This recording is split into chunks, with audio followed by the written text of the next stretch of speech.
Okay, child, baby, this big chick react. And I done found this video of Regina Adams, you know, the lady that came out that said she is the one that attacked First Lady Jones, Miss Loretta Jones, Bishop Noel Jones' wife, down at the Sanctuary City of Refuge. Now, baby, this is a head scratcher, okay? This video, it's a little long. It's a little long-winded, so if you ain't got time, that's your problem, okay? But here's the video for you to watch for yourself. It's a head scratcher now. It's a head scratcher, but baby, you watch it for yourself and tell me what you think in the comments. First, it was her son. I'm sorry, let me clarify this. My name is Regina Adams, and I'm the one who punched Loretta Jones in the face. She started paying her son August 1st, 2013 to start stalking me and my daughter. I have filed police reports.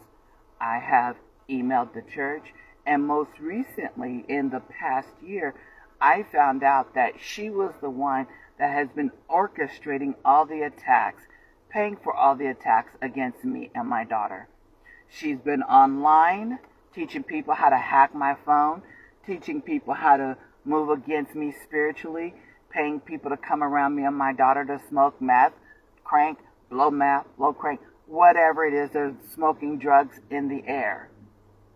What made me snap on her, because I said I was going to do it, but there's a lot of times I'm talking shit and I'm going to say I'm going to do something, I actually don't do it.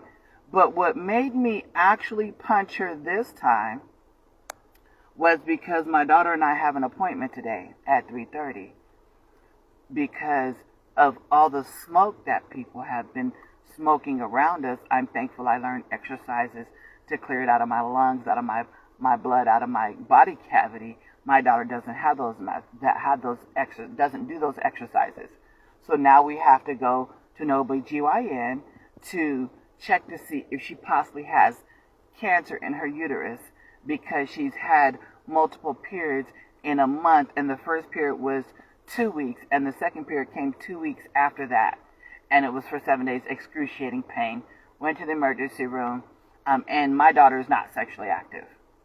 So the results of all of the smoking people have been doing around me made me punch her, because when I was 16, my mother passed away from colon cancer, that they misdiagnosed for 5 years.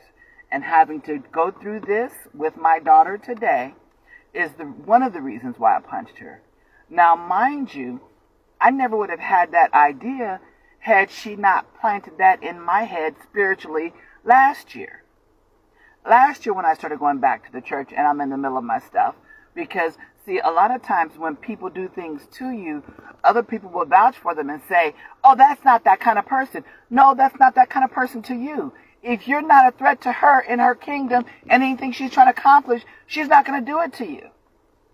When you're not a threat to what somebody is trying to do, when you're not trying to shut that shit down, you're not a threat. And because you're not a threat, you don't have anything to worry about. And I'm looking at this girl trying to come at me, and it's like, she would never do that. She would never do that to you. She has come against everybody that I love and that has loved me in the last year in some of the most detrimental ways we've ever experienced in our life. Never have we ever experienced anything like this before in our life.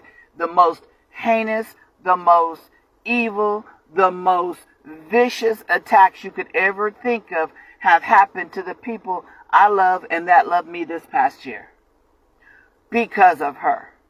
And I'm realizing, because I know I'm a threat to her kingdom, she attacks me.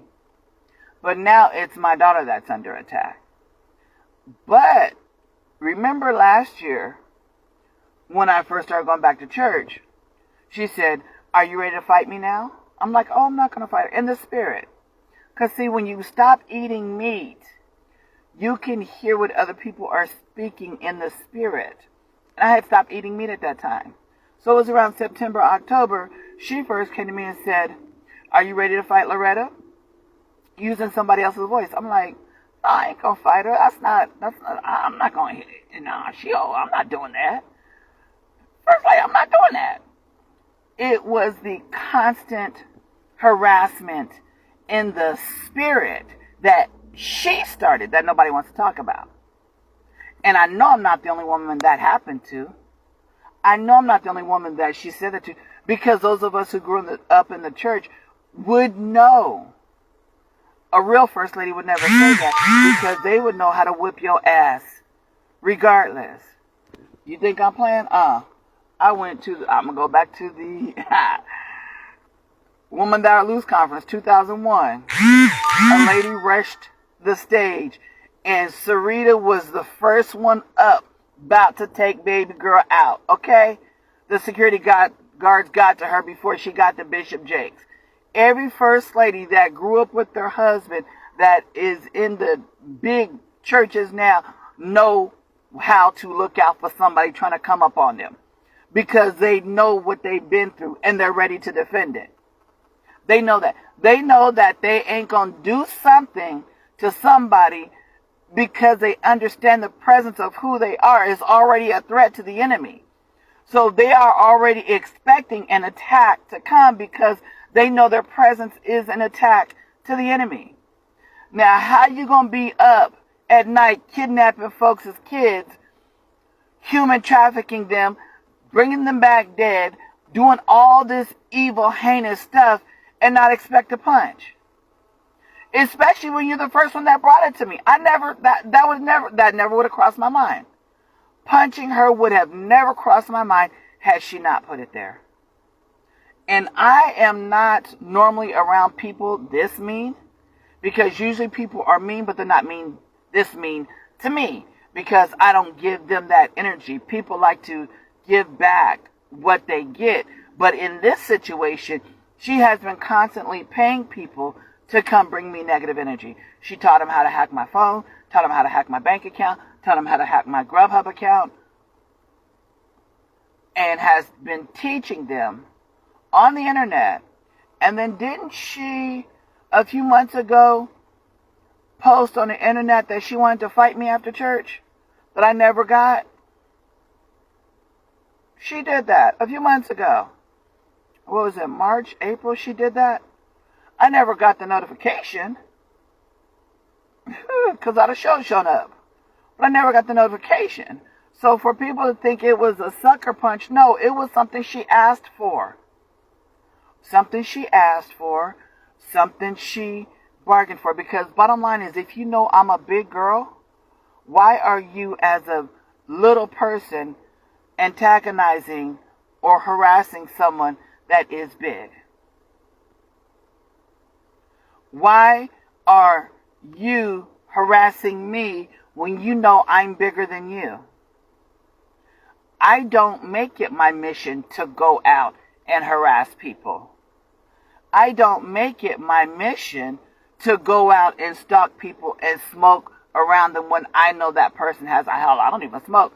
But still, I don't make it my mission in life to go out and attack people because I can or because somebody pays me. I got better things to do.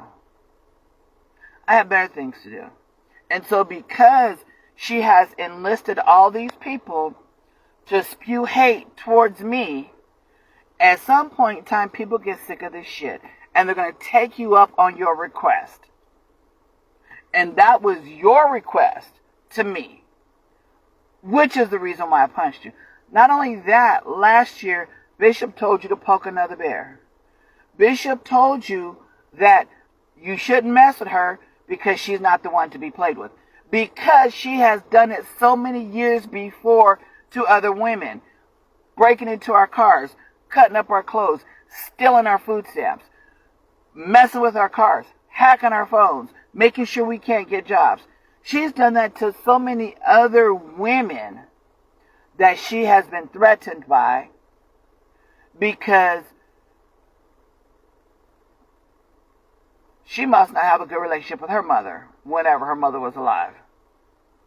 That's the only way I could put it. Because how else or why else would you be attacking a single mother because you didn't get love from your mother?